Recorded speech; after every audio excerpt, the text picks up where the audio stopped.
ओडिशा के kit university में एक नेपाली स्टूडेंट प्रकृति लम्सल की अनफॉर्चुनेट केस पर्सनली मेरे लिए डबल एम्बैरेसमेंट है, डबल ट्रेजिडी है। जितना भी दुख प्रकट करूं वो कम है। आज मेरा दिल रो रहा है क्योंकि मैं अपनी ही ओडिशा स्टेट में हुई इस दुखद घटना पर अपने दिल का दर्द और तकलीफ व्यक्त करने के लिए संघर्ष कर रहा हूं, और वो भी अपनी ही छोटी नेपाली बच्ची पर। मैं खुद नेपाली ओरिजिन का हूं और मैं ओडिशा में पला बड़ा हूं। 40,000 बच्चों को मतलब खिला रहा है, पढ़ा रहा है फ्री में बिठा के। तुम्हारे कंट्री का उतना बजट होगा, उतना बजट होगा।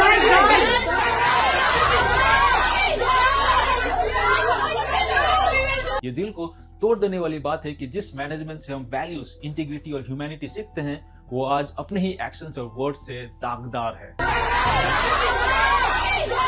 जिन टीचर्स और प्रोफेसर्स पर हमें रिस्पेक्ट और ट्रस्ट करना चाहिए, उन्होंने खुद इतनी क्रूअल और इनडिफरेंट साइड दिखाया है कि हमारे सारे विश्वास टूट गए।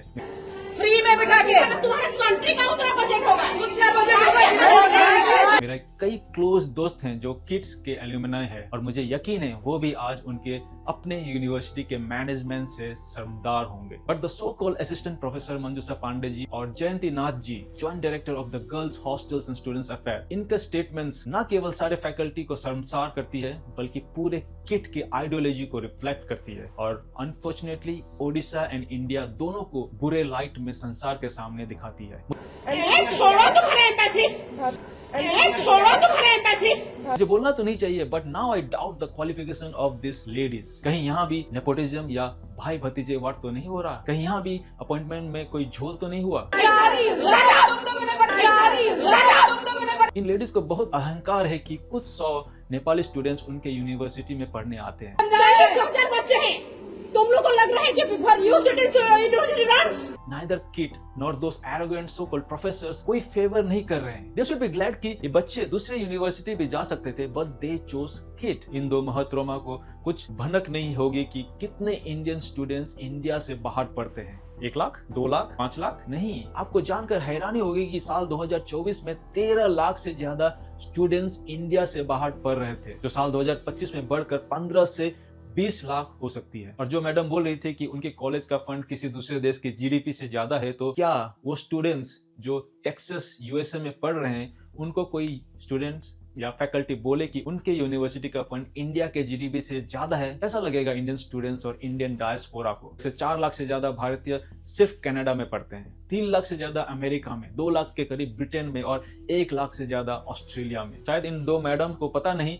इंडियन बच्चे खुद नेपाल में भी पढ़ने जाते हैं, और बांग्लादेश, बोत्सवाना, भूटान और कई ऐसे छोटे देश पर भी जाते हैं। इस इंसिडेंट के बाद आप सोचिए, इंडियन स्टूडेंट्स को कहीं बैक क्लास झेलना पड़ा तो इसके लिए जिम्मेदार और रिस्पॉन्सिबल कौन होगा?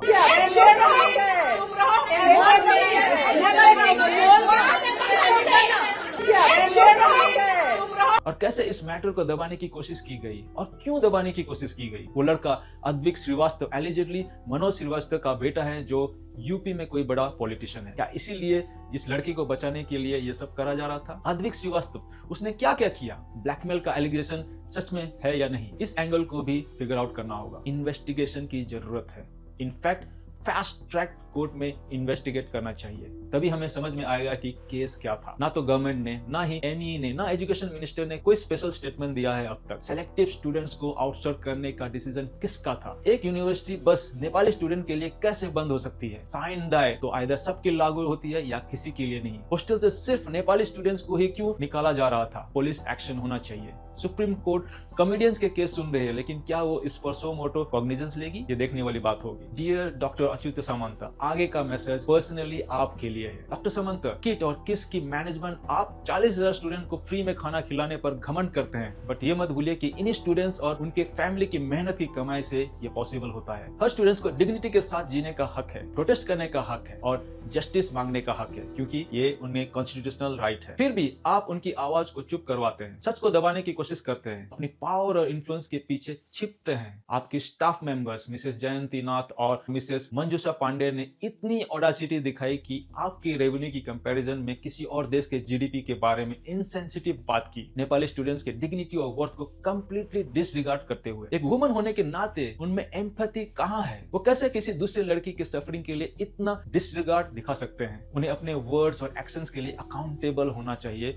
और उन पर एफआईआर लॉन्च होने चाहिए। अगर यहाँ वार्डन को, टीचर्स को, एडमिनिस्ट्रेटिव स्टाफ को एग्जाम्पलरी पनिशमेंट नहीं दिया गया और अगर इस लड़के को प्रॉपरली एग्जाम्पलरी पनिशमेंट नहीं मिला तो दूसरे यूनिवर्सिटीज में भी ऐसा हो सकता है। So please make sure some thoughtful action is taken, not just for the sake of taking actions. Doctor Samant, आपके सारे अवार्ड्स और अचीवमेंट्स कुछ भी नहीं है जब वो इनजस्टिस और क्रुएल्टी के नींव पर बनी हो। आप अपने आप को ग्रेट कैसे कह सकते हैं जब आप ही के इंस्टीट्यूट के अंदर एक यंग लाइफ डिस्ट्रॉय हो गई? Life is more precious than any wealth, any fame और अचीवमेंट इन दिस वर्ल्ड। एक फैमिली खून की आंसू रो रही है, एक सेट ऑफ पेरेंट्स एक ऐसे नाइटमेयर में जी रहे हैं जिससे वो कभी बाहर आ ही नहीं सकते, all because of the failures and negligence of your management. इस ट्रेजेडी को प्रिवेंट किया जा सकता था, प्रॉपर काउंसलिंग प्रोवाइड की जा सकती थी, आपके आईआरओ ऑफिस यानी इंटरनेशनल रिलेशन ऑफिस एक्शन ले सकती थी, लेकिन उन्होंने इग्नोरेंस और इनएक्शन को चूज किया। क्या आईआरओ के उस ऑफिसर का भी इन्वेस्टिगेशन नहीं होना चाहिए जिसके इनएक्शन और करप्शन के कारण एक बच्चे की जान चली गई? Now I doubt was he even qualified enough to hold the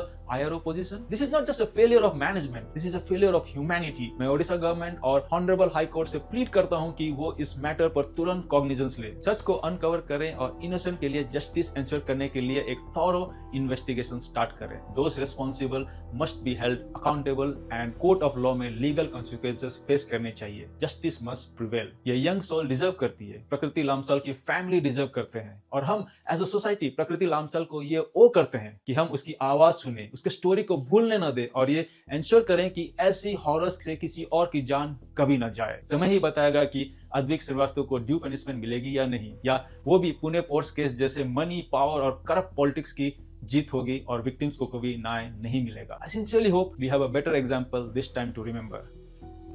जय हिंद।